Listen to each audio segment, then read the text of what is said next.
right, so video editing got a little crazy. This was originally shot with radiusing the neck, but the videos were getting way too long. And as you can see here, the guitar we've been working on is it's a lot a bit farther along than from where we are at in this video.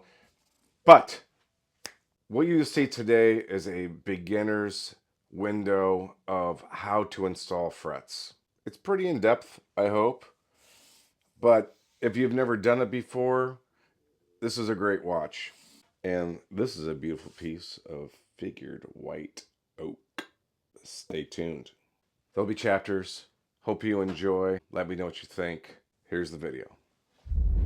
And we are going to install frets.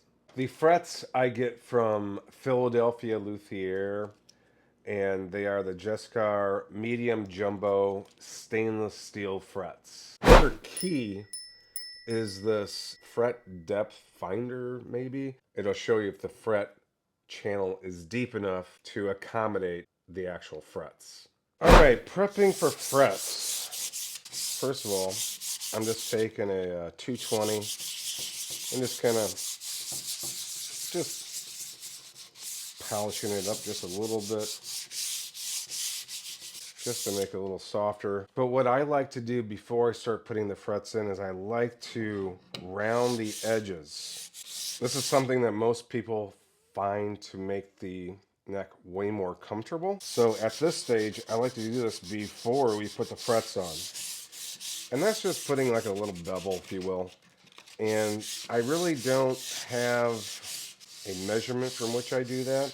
It's really, everything's off of feel at this point. You don't have to press down too hard. Just let's get this rounded off. This is also a good opportunity to sand just the size of your fretboard. In some of my early builds, I kind of forgot to do that, but it is nice to get these rough edges a nice sanding.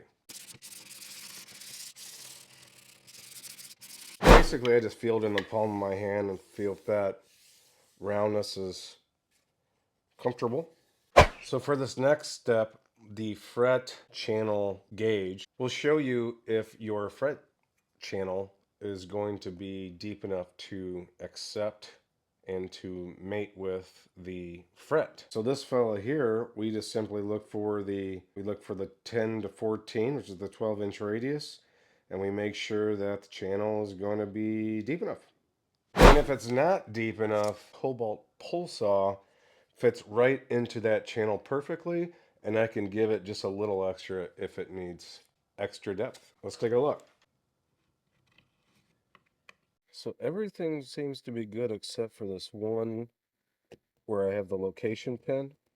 So I definitely, yeah, I want to slide through it to make sure that it's going to fit. But when I drilled that hole for the location pin, it must have gumbled up. I think I just made that up. Sometimes it's just sanding debris gets in there. All right, so all my frets are deep enough. Let's put some frets and button this up. And to do so, we are going to use the drill press with this fret press that has the radius, 12-inch radius of the fret wire that we're using, which we will push the frets into position. And one notable thing is we haven't shapen the neck yet. So this is going to lie flat on my drill press, and which makes putting frets into the fretboard a hell of a lot easier. Now you can see here that I've extended my drill press table to help with this process, but honestly, with everything I do in the drill press, this table comes in handy for almost everything. So we've got the fret press ready to go. All we need is frets. I get my frets, as you can see here, pre-radiused. It's just a hell of a lot easier, and that's one less tool that I have to buy. There really isn't a whole lot to it, but there is a little bit of a sweet spot. You will get used to it. At first, it's kind of weird. I will admit that. Basically, you just want to keep a lookout to make sure that the fret goes all the way into the body of the fretboard. The other thing is I don't put any wood glue or anything into the frets simply because putting its teeth in for the first time, and I've never had a problem with the fret popping out or anything. If you're doing a refret, you're probably going to want to put something just to have a little extra security.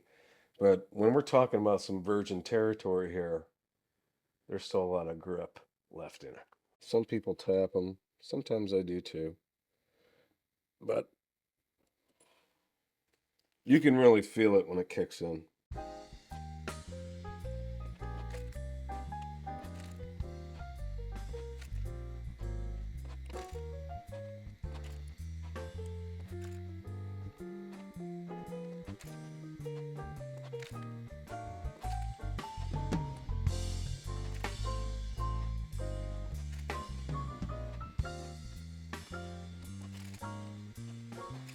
Now you'll notice that this last fret is, ugh, this last fret's not going to have any support.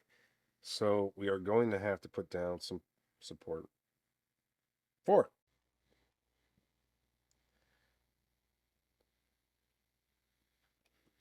I'd say it's seated in there really good.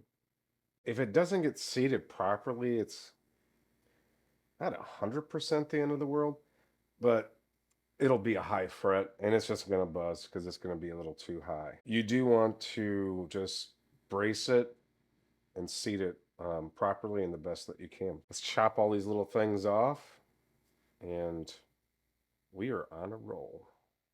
And for this step here, I've got these flat pliers and it's pretty simple. You just get as flush to the fretboard as possible and snap it off.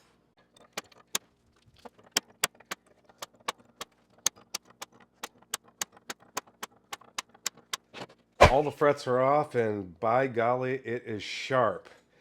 Now, the one extra step I do now, which I feel truly makes a difference, and I could be just going crazy, but when you snap these ends off, it feels like they kind of pull up just a little bit, especially towards the ends. But what I like to do is I will take it back over to the fret press, and I'm going to press all of them just one more time to make sure they're seated as flat as possible into the fretboard. So that's it for today's video. These fret ends are sharp, by the way, so be really careful. If you feel like this could help somebody, feel free to share, ask questions, leave comments, even saying, nice video, man.